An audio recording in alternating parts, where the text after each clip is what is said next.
Still in Iran. Esther's tomb was attacked a few times, but international communities, those who look after the ancient places, they criticize the Iranian government. And Esther's tomb is in the northwestern side, and Daniel's is in the southwestern side of Iran.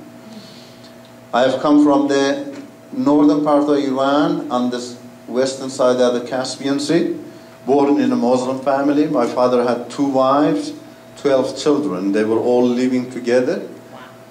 My father found me a good student in the school, and he thought I could become a good religious man too. So they sent me to religious courses to memorize the Quran and also to learn Islamic rituals. I became a famous boy at the age of 9 because I was able to recite the Quran in Arabic, even you don't know the meaning. You just memorize it. You don't know. Absolutely, I didn't know. There are some shocking verses in the Quran, very immoral. Even Muslims do not speak about that. But I was thinking, that's so beautiful, reciting, chanting, And so people called me to their different religious ceremonies. I recited the Quran for them and, did some other rituals. From, excuse me, from childhood, we learned from the Quran, from the mosque, from the Muslim leaders, and also from the community that Jews and Christians are unclean people. Non-Muslims are unclean people. That's in Quran chapter 9. And they are worst of beasts. They are written in the Quran. And they are animals. Actually, Quran names them. They are pigs and dogs and, cattle, a monkey. And only Muslims are the best, Quran says. And so we learned that the word Jew also, the word Jew and Christian is used actually now as swear words. 2 Muslims fight with each other or argue with each other, they call each other, you son of Jew or you son of Christian, in order to brainwash their children from childhood that there is nothing good in Christianity or among Jews, and they are polluting the world. If you go to the website, amazing, everything you can find in the website now. There are pictures, road signs from Saudi Arabia in the website.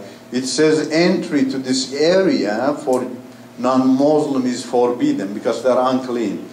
24 kilometers, which becomes 16 miles, from everywhere, non-Muslim expatriates in Saudi Arabia are not allowed to enter that zone of Mecca because they're unclean. If they catch you, the penalty is death. Actually, Saudi Arabia doesn't allow even the airplanes to cross the air of Mecca. They think there might be a Jew or a Christian inside the airplane, and they pollute the air. And sadly, last year, Delta Airlines signed a treaty with Saudi Arabian Airlines not to carry Jews through Saudi Arabia, even as a transfer. And even there was written, even we discovered their name is a Jewish name, we will not allow them to take it. You see, this is the shame of this country, that a great company that entered with Saudi Arabia, just because of money, they are accepting every evil thing. Why? Because Quran says they are evil. It's in the nature of Islam says Jews and Christians are evil, especially Jews. So we learned that. You never imagine that one day you're going to be a follower of Jesus Christ. Absolutely impossible. And also you don't want to die, because the penalty for changing your religion is death in Islam. And you're excommunicated. Even they cannot kill you, they excommunicated you. You see, I was not able to see my mom for 25 years. And I lost her last week, actually. And that's the cost you pay if you want to be a follower of Christ from Islamic background. So we didn't know about Christianity. We didn't think about that. I never thought I could become a follower of Jesus Christ. But I praise His name. I have amazing stories with Him from childhood. Some of them made me angry. That, you know, I have dreams, visions, even prophecies, you know, even Muslim prophecies, amazing stories. My first story started with Jesus while I was in grade 7. I was 12 years old. One day we had a sport class. Our teacher led us to play in the playground. Can you hear me? This microphone is clear? Yeah. We had a sport class. Our teacher asked us to go and play in the playground whatever we liked. So we went there. It was a boys' school. We 7 boys got together trying to find the game and play with each other. One of the boys immediately said, I know a game, that's a good game. He immediately took a paper from his notebook, divided into 7, went in a corner, wrote something inside each, folded them and rolled them very well, and then came to us, mixed them very well in his palm, and he said, this is the game. Each one of us is going to take one and open in turn. The things written inside each speaks about our future, he said. So we each took one, and in a friendly way we were arguing with each other who should open first, second or third or the last one, since some of us trying to be the last one really. And I succeeded. I became the last one to open mine. 7th one. We were in grade 7 boys. I was the 7th one, opened myself. I didn't know the significance of 7 in that time. The first one opened, there was written, you'll become a teacher in the future. We tried to make our time fun with each other, jumped, raised our voices, clapped, you know, making it fun. The second one, you'll become a doctor. The other one, a governor or a mayor or an engineer. And each time, each opened, the excitement was there. Now it's my turn. I was thinking mine would be the best. Why? Because I was more righteous than them. In Islamic belief, if you believe that you're more righteous than others, you get more, you get the best. If you read the Quran, you'll understand that. The Prophet of Islam has more than everybody else. It's not like Jesus, he didn't have a pillow to put his head on it. Everything, even a prophet can say, your wife is mine. And he did with his own daughter-in-law in chapter 33. He wanted his own daughter-in-law, and the son divorced, and she became his wife. So you get the best as the most righteous one. And I was thinking, yes, mine is the best. I was trying to make it more fun, and the boys lost their patience. They pushed me to open mine, and I opened mine, was written there, you'll become a follower of Jesus Christ. No fun anymore. That was the most horrible thing I could have in my life. It's a swear word. Everybody had nice job. Mine is not even a job. I was embarrassed. I became angry, and Islam has taught you, if somebody makes you angry and embarrasses you, the best way is to attack. And I caught that boy, punching on his face, on his body, said to him, today is your last day, I'm going to kill you, I don't care even I am killed. And you know, the boy was really terrified, and he was crying. Other boys came to release, you know, from my wild hands. And I was so mad, I was just punching them too. And while I was punching him and he was crying, he shouted over me and said, did I write that for you? You saw I mixed them very well. I didn't put in your hand. We took before you. We could have taken that. You were just waiting there for the last one. Did you forget it? He was right. I said to them, you take it, I'm going to take the last one. He didn't put in my hand. He said, it's your problem, it's your future, don't blame me.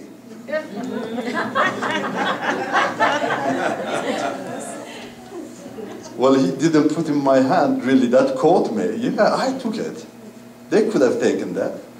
So for that reason, I didn't kill him anymore. But I did not play with them and went and found a quiet place and cried, weeping there, dealing with my own problem. What a horrible thing for a man, for a young boy who is involved very much with religion, like Samuel, you know, in Islam.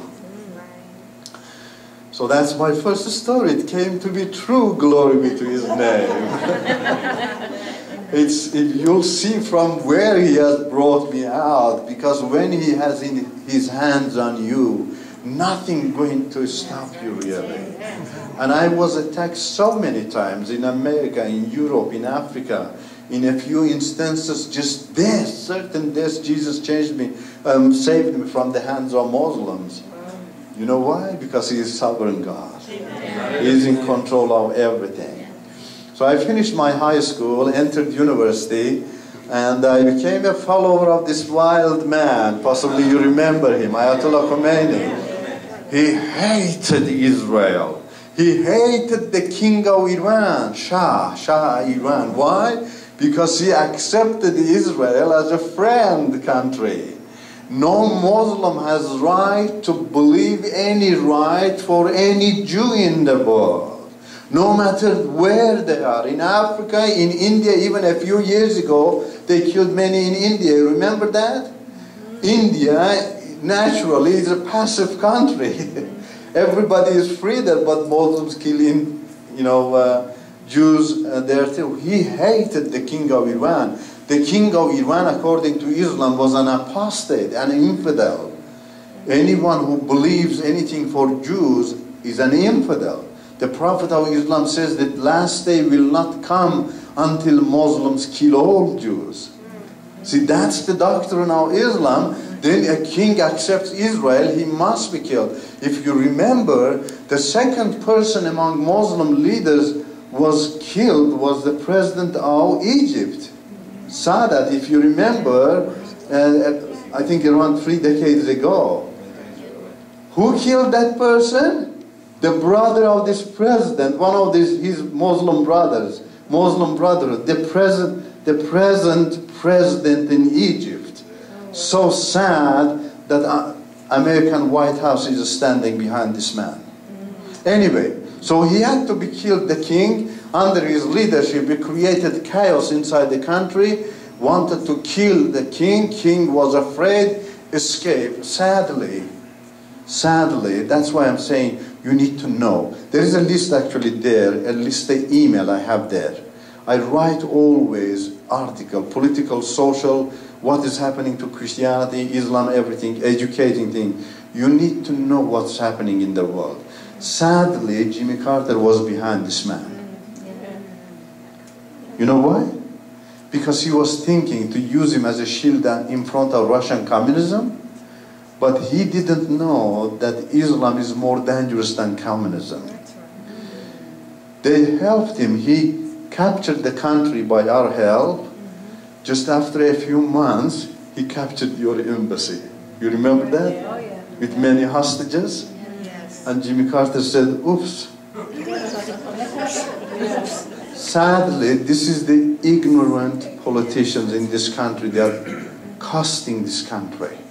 Unfortunately, I think, that's my opinion, I think they are doing this because they love their job more than America. That's so sad. And absolutely, that's why you need to love this country. Yes. Now, how do you love this country? You need to love Jesus Christ. That's the only way. I'm a scholar. I know all religions and cultures. You cannot protect America without Jesus Christ. So, we captured the country. Next one, please. Because I was one of the famous boys. No, the previous one. That's me. Initially, I was invited to start the revolutionary army in Iran. Now, Iran had a great general army. So powerful, equipped with American principle. But committed Muslim never trust the general army, because many